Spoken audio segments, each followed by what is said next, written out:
Bonjour peuple de Dieu. Veuillez prendre place.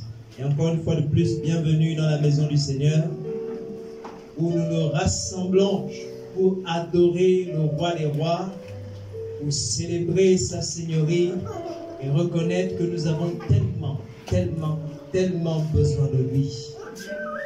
Tellement besoin de lui. C'est notre premier besoin. Vous connaissez, on parle souvent des besoins primaires. Les besoins primaires. C'est-à-dire, ce sont des besoins qu'on ne peut pas enlever. Vous voyez, non? Manger, respirer, même, c'est des besoins primaires.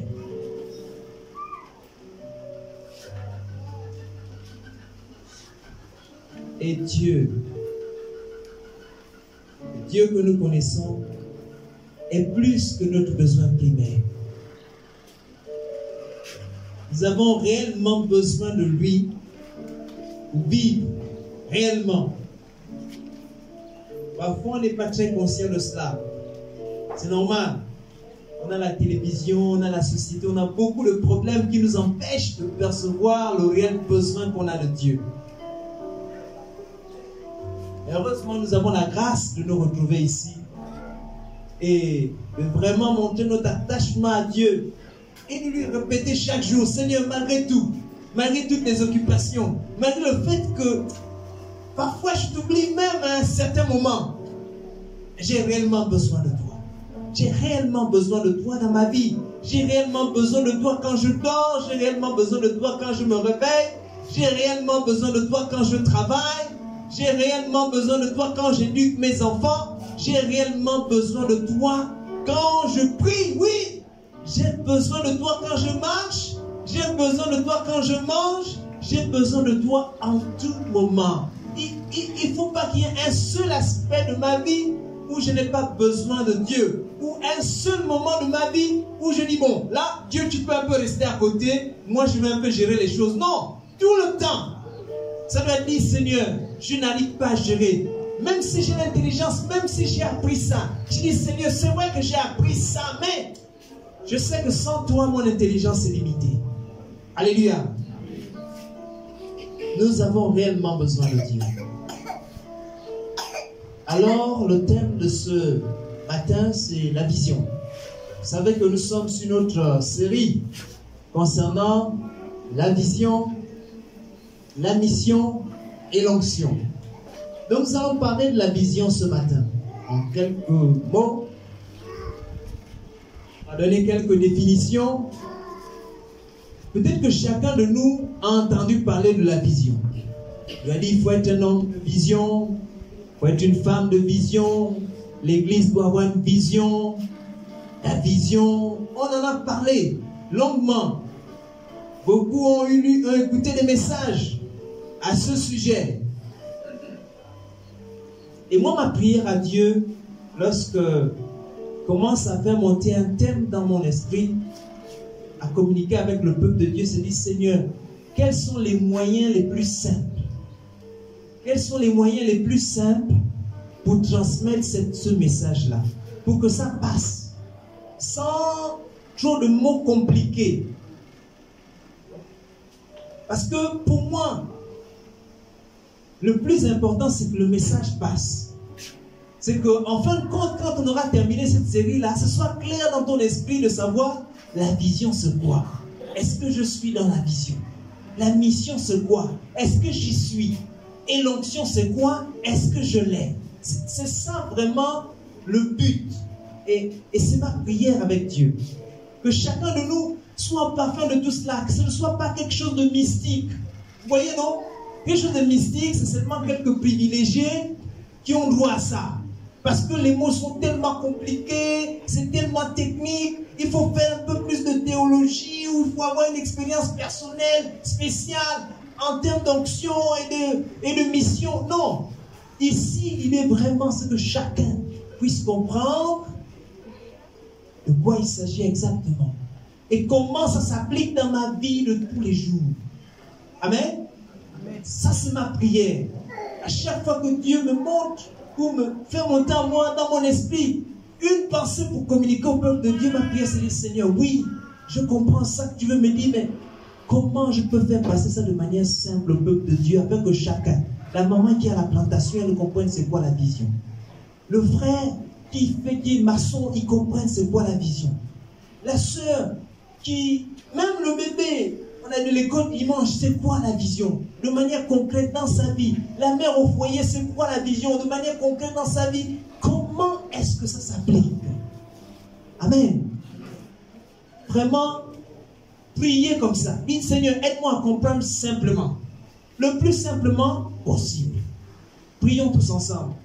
Seigneur, je viens te dire merci, Père éternel. Nous avons entendu parler des messages concernant la vision. Et il y a plein d'idées dans notre esprit concernant la vision. Seigneur, Père éternel, beaucoup enseignent.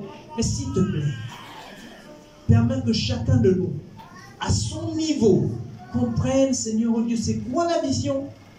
C'est quoi la mission? C'est quoi l'onction? Et comment cela s'applique dans sa vie au quotidien? Afin qu'il soit un serviteur qui comprend ta parole et qui la met en pratique tous les jours. Nous voulons, Seigneur, qu'il en soit ainsi. Merci pour ta parole. Au nom de Jésus. Amen. Amen. Alors, donc il y a plusieurs définitions en fonction du dictionnaire, en fonction de l'enseignement que vous avez reçu, en fonction, voilà, même de votre façon de voir les choses. Donc, je vais vous donner quelques définitions tirées de mon expérience personnelle.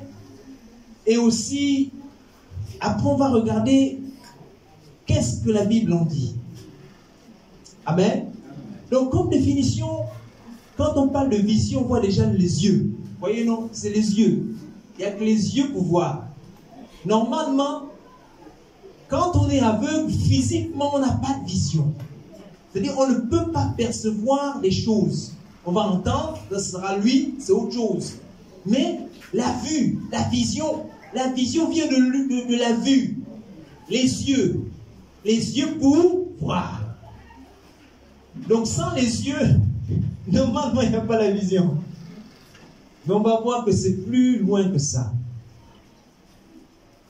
On dit souvent que l'aigle a une vision élargie. Pourquoi? Parce que l'aigle, non seulement il vole plus haut, mais il arrive à percevoir bien loin. Effectivement, lorsqu'on est en haut, on arrive à voir jusqu'à l'horizon. Toi, quand tu es au sol, il y a les maisons qui te barrent, les montagnes, les arbres, donc tu ne vois pas loin. Alors que quand tu es en haut, tu arrives à voir bien loin. Une vue perçante qui va au-delà de ce qu'on voit. C'est ça la vision. Alors, qu'est-ce que tu vois? Qu'est-ce que tu vois de toi? Qu'est-ce que tu vois de ton avenir? Qu'est-ce que tu vois de ta famille? Qu'est-ce que tu vois de ta maison? Qu'est-ce que tu vois de ton travail? Tu vois quoi? Qu'est-ce que tu vois de ton entreprise dans laquelle tu travailles? Qu'est-ce que tu vois de ta vie? C'est ça la vision. Tu vois quoi? Oh, tu es dans l'église de C. Tu vois quoi avec l'église de C? Qu'est-ce que tu perçois? Tu es à l'école aujourd'hui. Aujourd'hui, tu es peut-être en 6e, 5e, peut-être même en terminale, peut-être tu as eu le bac. Mais tu vois quoi? Qu'est-ce que tu perçois au loin? Dans 10 ans, dans 20 ans, ou bien au final, à la fin de ta vie, qu'est-ce que tu vois? C'est ça la vision. On voit quoi? Ce que tu vois, on vient aussi, ce que tu vois, est-ce que tu le vises? Qu'est-ce que tu vises? C'est un peu comme, vous voyez, le but. Il y a le jeu des flèches. C'est-à-dire, tu as une flèche et tu dois viser un point sur le mur éloigné de toi. C'est ça la vision. Qu'est-ce que je vois? Qu'est-ce que je vise? Quel est l'objectif final de ma vie? Quel est le but pour lequel je suis là? C'est ça la vision. Ce n'est pas quelque chose de mystique, de bizarre. Non, non, non. C'est ça la vision.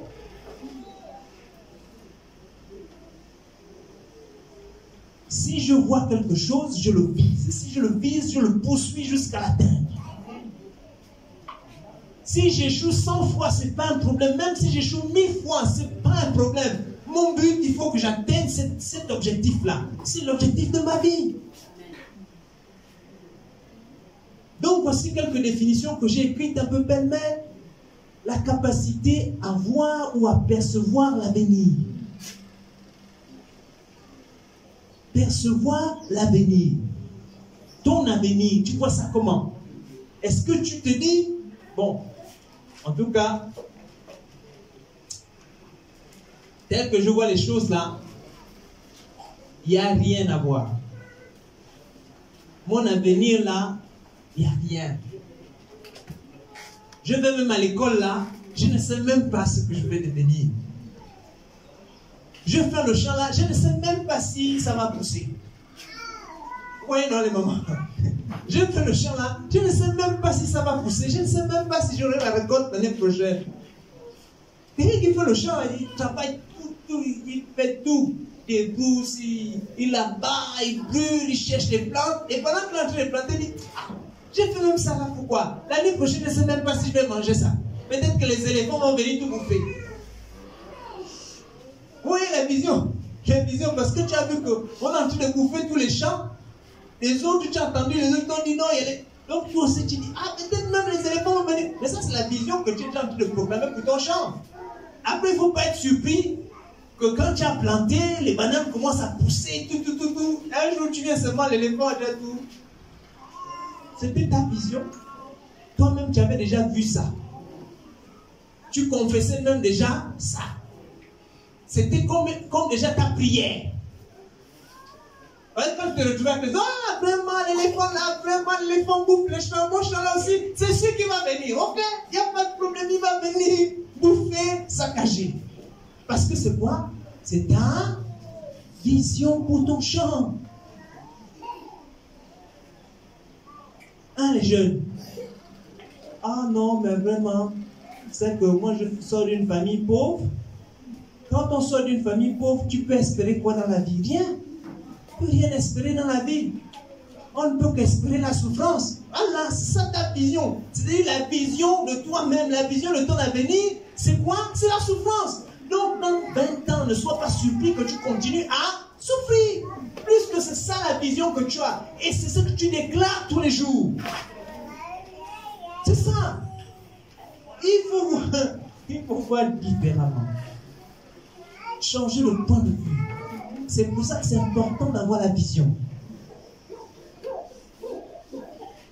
Si ta vision se dit, ah, tu as vu les gens du quartier, dans notre quartier là, personne ne s'en sort. Tous les jeunes du quartier sont toujours, vraiment, ils ne s'en sortent pas, ils perdent, dès qu'il arrive au bar, ils s'arrêtent, ils commencent à braquer. Moi, si c'est sûr que je vais, c'est fini. Toi-même, tu es en train d'écrire, c'est ça que tu vas poursuivre. Même si les parents te forcent à aller à l'université, ce que tu vas poursuivre, c'est ça, parce que c'est ça que tu as dans ton esprit. En anglais, ils appellent ça le mindset, c'est ça que tu penses. Donc, quand tu penses ça, tu réfléchis ça, mais ça va venir. C'est la vision que tu as.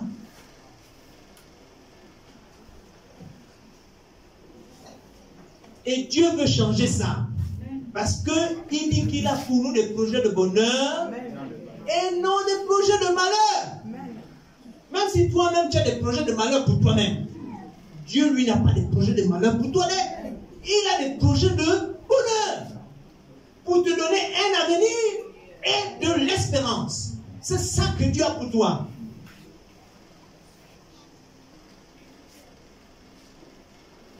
Quelle est ta vision pour la retraite? Bon, dans 2 ans, tu iras en retraite. Tu as travaillé 40 ans ou 30 ans dans une autre. Quelle est ta vision pour la retraite? Tu vas faire quoi? Est-ce que tu vas dire, hé, là, c'est fini. J'aurais plus le salaire. Vraiment, les avantages, là, j'aurais plus ça. Mais comment je veux maintenant vivre? Mais comment je veux maintenant faire? Je veux devenir quoi? Je veux devenir un badaud, un va-nu-pied, un moins que rien. Quand on va m'enlever la fonction là, c'est fini pour moi. Il n'y a plus rien à faire. Si c'est ça la vision que tu as pour la retraite, mais ça va arriver. Et tu seras déprimé dès que tu vas arrêter le boulot. Dès que la fin du mois, tu vas chercher, ce n'est plus 400 000, c'est maintenant 100 000. Aujourd'hui, c'est pré-retraite. Donc, on ne te donne même pas d'abord la totalité. On te donne d'abord pré-retraite. Divisé par 4. Tu as 400 000, tu tombes à 75 000. Comment je vais faire avec toutes les charges que j'ai? Je vais m'en sortir où et comment? Mais est-ce que tu avais une vision pour ta retraite? Est-ce que tu avais vu? Est-ce que tu voyais ce que tu voulais? Ou ce que tu voulais pour ta retraite? Est-ce que tu as pensé à ça? Est-ce que tu as adressé des prières à Dieu à ce sujet-là? C'est ça la vision. À chaque saison de notre vie, nous pouvons renouveler la vision. Ce n'est jamais trop tard.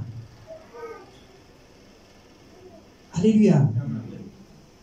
La vision, c'est la capacité à voir, à percevoir ce que d'autres ne voient pas. C'est-à-dire que ce qu'on ne voit pas à ton sujet, on te regarde comme ça et dit, oh, lui là. Ça, c'est les gens qui vont mourir à 15 ans. Et les gens sont bizarres. C'est-à-dire, ils te voient, on ne sait pas quelle inspiration il a. Non, ça là, à 25 ans, le type là, il est mort. Quand je vois la lune là, 25 ans, c'est fini. Mais, donc ça, c'est ce que quelqu'un a dit de toi. Mais toi-même, tu vois quoi de toi? Et Dieu voit quoi de toi? C'est à ce moment-là que tu vas dire, non pas comme j'entends, nul et sans effet. Non, sur quoi te base ton histoire de nul et sans effet là? C'est-à-dire tu dis non, moi-même, je sais ce que Dieu a dit de moi. Amen. Je sais, j'ai entendu Dieu me parler à ce sujet-là. Donc à 25 ans, ton histoire de mourir à 25 ans, ça ne me concerne pas du tout. Parce que Dieu a déjà écrit qu'à 25 ans, voilà ce que je ferai. Ou je serai ceci. Je me suis déjà concerté avec Dieu à ce sujet-là. Donc quelqu'un ne peut plus dire une parole qui va venir me troubler ou me perturber. Amen. Amen. Alors quand j'étais jeune, j'étais en train de faire le concours et le CEP. À l'époque, on avait le concours et le CEP. Et pendant cette année-là, j'avais pas de livres. Et notamment le Becherel pour apprendre la grammaire et la conjugaison. Et il y avait un grand du quartier qui avait Becherel sur son lit posé, avec la poussière dessus. Alors je suis allé le voir, j'ai dit, grand, s'il te plaît, vraiment, je n'ai pas de livre. Ton Becherel là m'intéresse. Il me dit, ah petit, laisse-moi ça. Ton CEP là, tu ne l'auras même pas. Ton concours là, tu ne l'auras pas, tu vas échouer. Je dis, bon, c'est pas grave, grand. Donne-moi quand même le Becherel là, ça m'intéresse. Il m'a quand même donné. Amen. Et j'ai prouvé qu'avec son propre Becherel, j'étais capable de gagner le CEP et le concours. Amen. Amen. Pourquoi? Parce que lui, il avait une vision limitée de moi. J'étais un jeune du quartier, peut-être il ne voyait pas l'avenir à mon sujet. Mais moi-même, selon la pensée que j'avais, je voyais que j'allais aller loin. Amen. Quelle est la vision que tu as de toi-même? Si tu as une vision par rapport à ta vie, alors les paroles de quelqu'un d'autre ne vont pas te troubler, elles ne vont pas te déstabiliser, elles ne vont pas t'empêcher d'avancer. Tu vas poursuivre ton chemin comme cela se doit. Parce que, c'est-à-dire, vous connaissez les chevaux, quand ils courent là, on leur met les visières pour qu'ils ne puissent pas voir ce qui se passe à gauche, à droite, ils se focalisent sur l'objectif. Et ton objectif, c'est quoi? C'est ta vision. Alléluia. C'est la raison d'exister. C'est ta raison d'exister. C'est la raison pour laquelle tu es venu sur terre. Ou c'est la raison pour laquelle tu es à l'école. C'est la raison pour laquelle tu travailles dans cette entreprise. C'est la raison pour laquelle tu es au chômage en ce moment. C'est-à-dire, même pendant la période de chômage, tu dis, mon Seigneur, oui, j'ai travaillé pendant 10 ans et maintenant je me retrouve, ça fait 2 ans que je suis au chômage. Quelle est ta vision pour cette période de chômage? Ça, c'est bizarre, c'est difficile, ça. Je me suis retrouvé confronté à une situation pareille. À un moment de ma vie, 2010-2012, j'étais perdu. Je ne savais plus ce que Dieu voulait de moi. J'étais chrétien. J'ai prié Dieu. Mais tout ce que j'avais espéré était tombé à l'eau. Aucune perspective d'avenir. C'est-à-dire, moi-même, je ne vois plus rien.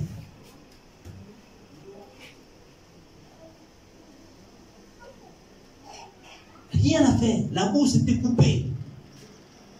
Je venais de finir le master. Alors je vais travailler ou je ne vais pas travailler.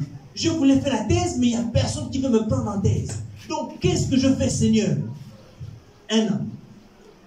Je suis là. Je continue de prier. Je continue d'espérer. Après, je me suis découragé. Découragé totalement. Je me dis, bon, Seigneur, tu fais ce que tu veux. Moi, maintenant, là, il n'y a plus rien.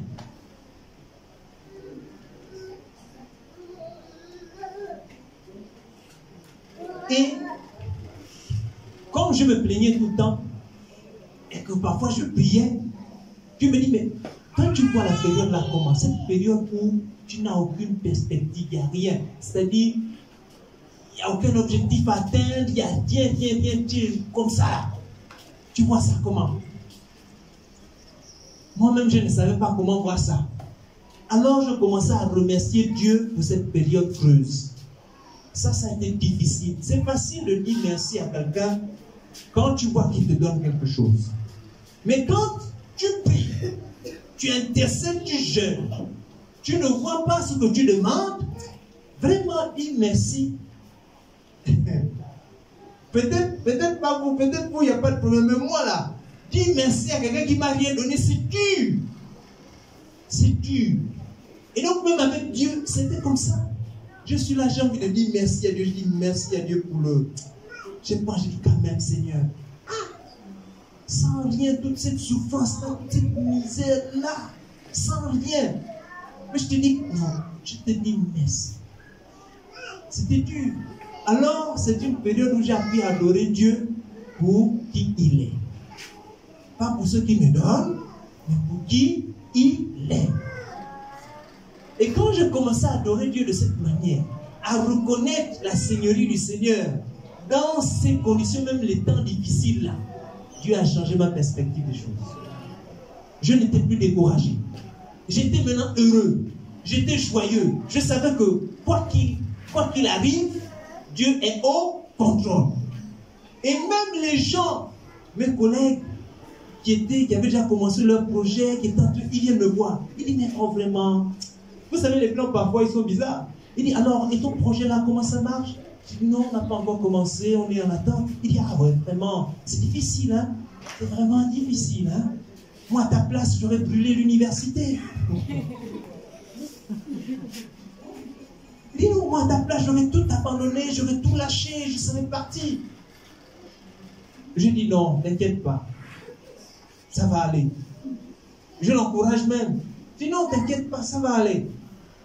Les choses vont se faire. Il dit, oui, mais quand même, c'est dur.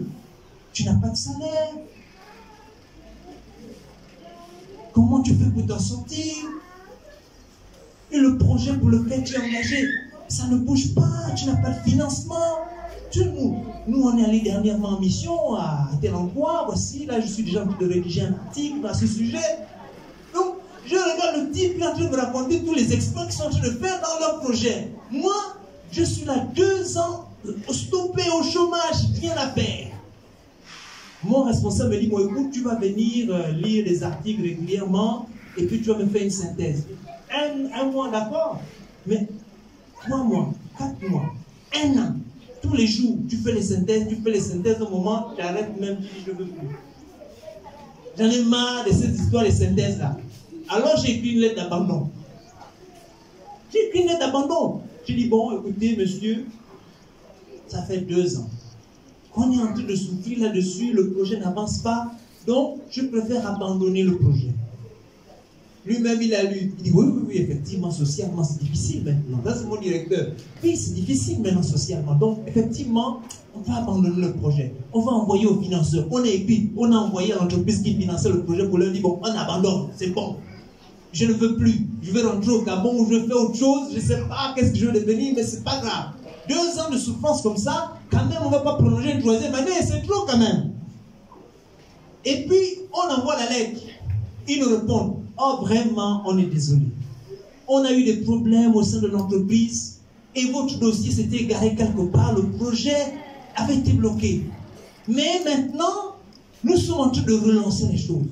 Donc, n'abandonnez pas, s'il vous plaît, vous avez suffisamment patienté. Vous ne pouvez pas abandonner. Laissez, on s'en charge. Et la réponse qu'on a reçue, dit, oh, donc j'étais sur le point d'abandonner. Dieu, dans le secret, était en train de travailler et préparer les choses pour que ça s'organise. Moi, j'étais déjà découragé. La foi était perdue déjà. Vous connaissez, quand ça dure longtemps, la foi diminue. Le zèle commence à s'affaiblir. Le frère qui priait fort, là, il n'est plus fort, on n'entend même plus parler de lui. Hein? Il se mettait à genoux toujours là, c'est fini. On n'entend plus, on ne le voit plus. On se dit, mais qu'est-ce qui est arrivé au frère? Il traverse un moment difficile. Donc c'est ce qui m'est arrivé. Mais pendant que j'étais là dans la douleur et dans la difficulté, que j'avais commencé à honorer Dieu pour qui il est, Dieu travaillait dans le secret pour moi. Et au final, le projet a été relancé avec 2 années de retard et j'ai pu conclure le projet en 3 ans. Alléluia. Amen. Voilà ce que Dieu est capable de faire. C'est pour ça que j'aime ce chant. Dieu ouvre un chemin, même là où tout semble fermé. Amen. Dieu ouvre un chemin, là où tout semble fermé. Il ouvre pour toi dans le secret. Il ouvre un chemin pour toi. Il sera ton guide en marchant tout près de toi. Avec amour, force et sagesse, il ouvre un chemin pour toi. Il ouvre un chemin. Oui. Quand c'est difficile et que tu gardes les yeux fixés sur Christ et sur l'objectif que vous vous êtes fixé à deux, Dieu ouvre un chemin quand tout est permis.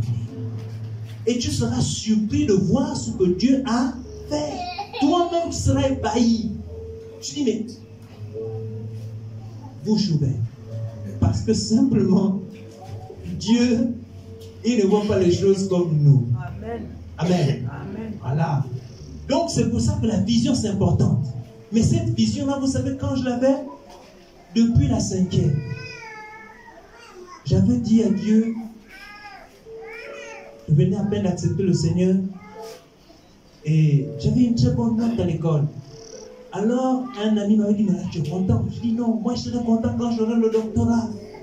J'étais en 5e, il me dit, mais tu es fou, tu es malade, toi. Tu ne sais même pas si tu vas mourir d'ici là. Tu ne sais même pas si tu vas arrêter les études. Toi, tu penses déjà au doctorat. Je dis, moi, je serai content quand j'aurai le doctorat. Alors, pendant tout mon cursus scolaire, j'avançais dans cet objectif-là. C'était le but pour moi à atteindre. Dans le cadre de mes études, bien sûr. Même quand j'échouais, je dis, Seigneur, tu sais que l'objectif, c'est là-bas, non? On était fixé sur ça. Alors, quand en master, quand j'ai terminé et qu'il y a eu 2 ans de latence, malgré le fait que j'étais déjà découragé, Dieu connaissait quelle était la vision. Il avait lui-même fixé pour moi. Alléluia. Amen. Amen. Il a travaillé pour que la vision s'accomplisse. La Bible. Il faut écrire la vision. Il faut la méditer. Il faut réfléchir là-dessus. Il faut demander à Dieu comment je vais faire pour atteindre cette vision. Ce but-là, comment je vais faire? Je vais arriver quand? Et puis si ça tarde, c'est pas grave. Continue d'espérer. Continue d'attendre. Continue d'attendre. Et travaille pour l'accomplissement. Et Dieu lui-même, il fera que la vision s'accomplisse. Alléluia. C'est ça.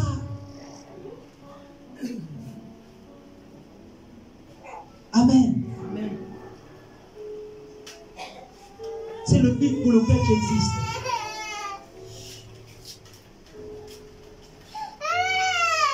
Dans le domaine de l'entrepreneuriat, dans le domaine de l'entreprise, ils appellent ça la déclaration de mission. C'est-à-dire, si l'entreprise n'est pas en train de faire ça, alors elle est en train de rater le but pour lequel elle existe.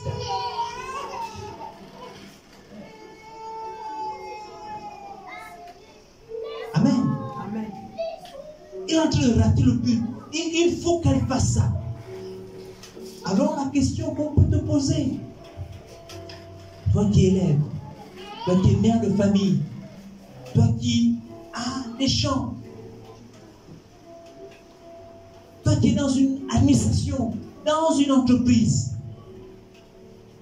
quelle est la vision que tu suis? Quel est le but que tu poursuis? Tu es dans quelle saison de ta vie actuellement? Est-ce que tu es dans la vie active? Quel est le but de Dieu dans le cadre de ta vie active? Tu t'approches de la retraite? Quel est le but de Dieu pour ta fin de carrière et le début de la retraite? Tu es dans une période de chômage. Quel est le but de Dieu pour cette période de chômage?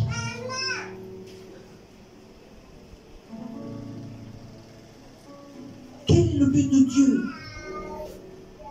Cette année, tu es en train de préparer un nouveau champ, une nouvelle plantation de bananes, de tubercules, de manioc. Quel est le but de Dieu pour cette plantation-là? Parce que si Dieu a son objectif dans cette plantation-là, même les éléphants vont éviter le champ-là. Amen. Et les éléphants vont éviter le champ. Parce que Dieu a son but dedans. L'éléphant lui-même vient, il dit là-bas c'est très appétissant, il arrive. Et puis Dieu lui dit non, il ne faut pas toucher ici, j'ai mon but ici. L'éléphant esquive, il continue, il va manger ailleurs. Pourquoi? Parce que Dieu a son but. Et Dieu maîtrise les éléphants, les animaux, les végétaux, il maîtrise tout. Alléluia. Amen. Je connais un frère qui m'a dit un jour, tous les jours je venais à mon champ et les hérissons étaient en train de bouffer ça. Alors, j'étais fatigué. Je ne savais plus quoi faire. J'ai essayé de mettre des pièges. Ils venaient toujours. Alors je suis venu au milieu du champ. J'ai prié, j'ai dit, Dieu, la plantation là, c'est pour toi. Je fais ça pour nourrir ma famille. Maintenant que les Timiti, les Congolais appellent ça comme ça, viennent bouffer chez moi là, je vais faire comment pour nourrir ma famille? Malgré tout ce que j'essaie de faire, ils continuent de rentrer. Dieu a exaucé à sa prière. Ils ne sont plus venus. Parfois avec Dieu, il faut faire des choses qui dépassent le raisonnement. C'est-à-dire, pour toi, ça n'a aucun sens quand même. Quelqu'un, il va prier pour que les animaux ne viennent pas manger sa plantation. Ça, on a vu ça depuis quand? Oui, mais Dieu exauce aussi ça. Il exauce aussi ce type de prière folle là. Ça veut dire que tu lui fais totalement confiance. C'est ce que ça veut dire. Et c'est ça la définition de la foi. Alléluia. Mais le plus important, c'est que Dieu ait son but dans cette plantation. Si Dieu a un but dans ta vie, ou bien si le but de ta vie est avec Dieu, Dieu fera tout. Il travaillera même quand c'est difficile. Amen. Même dans le secret. Même quand tu ne t'y attendras pas. Il continuera de travailler pour que ce but-là soit atteint. Alléluia. Alors on va lire Exode. Exode 25, 1 à 8.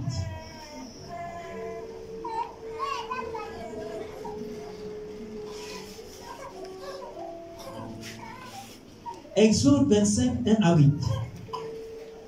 L'Éternel parla à Moïse. Exode 25, 1 au verset 8. Verset 1 au verset 8. L'Éternel parla à Moïse et dit: Parle aux enfants d'Israël qu'ils m'apportent une offrande. Vous la recevrez pour moi de tout homme qui la fera de bon cœur. Voici ce que vous recevrez d'eux en offrande: de l'or, de l'argent et de l'airain, des étoffes teintes en bleu, en pourpre, en cramoisi, du fin lin et du poil de chèvre, des peaux de bélier teintes en rouge et des peaux de dauphin du bois d'acacia, de l'huile pour le chandelier, des aromates pour l'huile d'onction et pour le parfum odorifiant, des pierres d'onyx et d'autres pierres pour la garniture de l'éphod et du pectoral. Ils me feront un sanctuaire et j'habiterai au milieu d'eux. Amen. Quel était le but de tous ces dons-là? Quelle était la raison pour laquelle le peuple d'Israël devait donner de l'argent, de l'or, des pierres précieuses, tout ce qui était précieux? C'était quoi le but? Quel était l'objectif atteint? L'objectif atteint, c'était de construire le tabernacle, de construire le sanctuaire. C'était ça le but. À cause de ça, chacun était prêt à se dépouiller pour pouvoir construire ça. Donc ça veut dire que tout le groupe, tout le peuple était focalisé sur une seule direction, dans une seule vision, dans un seul objectif: construire le tabernacle. Et là on a vu des gens que le peuple a donnés.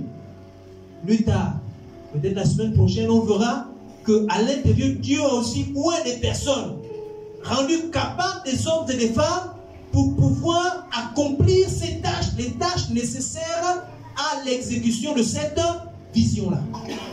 Et c'est là où on parlera en détail de la mission. Parce que dans une vision, pour qu'une vision s'accomplisse, il faut que les gens se mettent ensemble pour pouvoir accomplir cette vision. Mais pas des gens juste comme ça qui ne comprennent rien. Non, ils doivent comprendre la vision et chacun a une tâche spécifique à accomplir dans le cadre de l'accomplissement de la vision. Chacun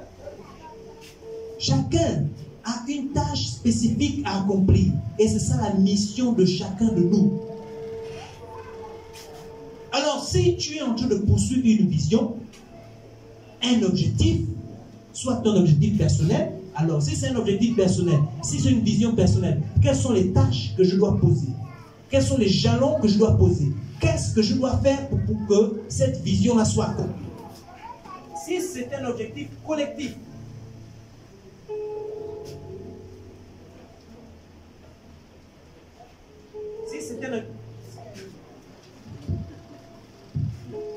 si c'est un objectif collectif, alors quelles sont les tâches que chacun de nous doit accomplir pour que cette vision soit atteinte? Pour que la mission s'accomplisse, il faut nécessairement que des hommes, des femmes se mobilisent ensemble pour pouvoir faire aboutir cette vision-là.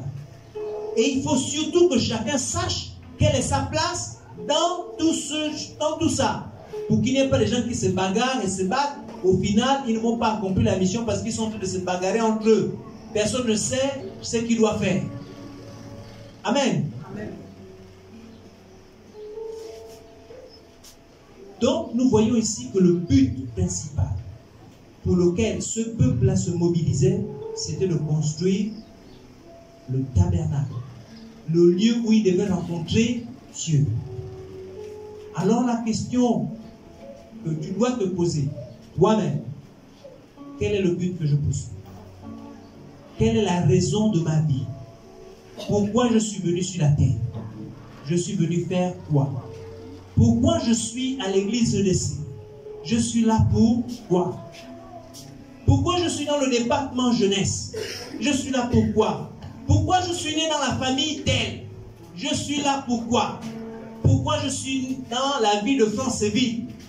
Quelle est la raison pour laquelle Dieu m'a envoyé à Franceville, a permis que j'arrive à Franceville? Pourquoi je suis dans l'entreprise dans laquelle je travaille? Pourquoi Dieu m'a mis dans l'administration où je suis? Quelle est la raison de Dieu? Quel est le but de Dieu pour m'envoyer là? Parce que personne d'entre nous n'a décidé d'être où il est. Peu importe ce qui s'est passé, peu importe les circonstances, c'est Dieu qui a conduit pour que tu sois là. Il est souverain. Alors pourquoi il t'a envoyé là-bas? Pourquoi? Qu'est-ce que tu dois y faire? Il ne faut pas dire, ah, ça c'est les affaires des chefs, nous là, les petits gens, on va faire quoi? Non! Ou bien si tu es chef, c'est moi le chef ici, je décide et j'agis. C'est moi le responsable. Donc vous faites ce que vous avez à faire et moi, non. Dieu t'a envoyé là pourquoi? Il t'a mis chef pour quelle raison? Il y a une raison, il y a un but. Et c'est ça que Dieu veut que tu fasses là où tu es. Si tu es dans une période difficile, pourquoi maintenant je me retrouve dans une période difficile? Seigneur, comment en sortir? Si je suis dans une période scolaire, alors Seigneur, j'étudie pourquoi? Moi-même, j'ai réfléchi pendant 1 an en licence pour savoir si je devais poursuivre les études ou si je devais arrêter. J'étais là en licence. Je dis, bon Seigneur, quand je regarde ma famille, mes parents et tout, c'est difficile. Quand je regarde les moyens que j'ai là, c'est difficile de poursuivre. Maintenant, quand je regarde aussi la branche que je suis en train de poursuivre là, parfois il y a des choses qui sont un peu contraires à ce que je crois. Alors, je fais quoi, Seigneur? Je fais 1 an. J'ai réfléchi avec Dieu pour que finalement je décide. On décide de savoir si je poursuis les études ou si j'arrête. Après 1 an, Dieu m'a dit, mon fils, poursuis. Et à partir de ce moment, j'ai dit, mon Seigneur, si j'avance, c'est ton affaire. L'argent pour étudier là, c'est toi. L'intelligence, les ressources, tout ça, le nécessaire, c'est toi. Si je ne comprends pas les choses, c'est aussi toi. Donc, du coup, quand ça ne marchait pas, je me suis dit, ben, Seigneur, tu te souviens que on avait déjà discuté de ça? Tu m'as dit poursuis. Donc, maintenant que je suis en train de poursuivre, ah, ça c'est ton affaire. Dieu a glorifié son nom. Alléluia.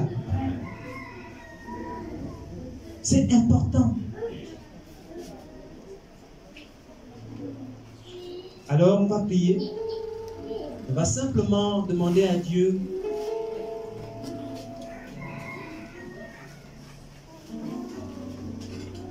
je ne veux pas ignorer ce qui concerne la vision. Je ne veux pas être ignorant de la vision. Non, je ne veux pas être ignorant.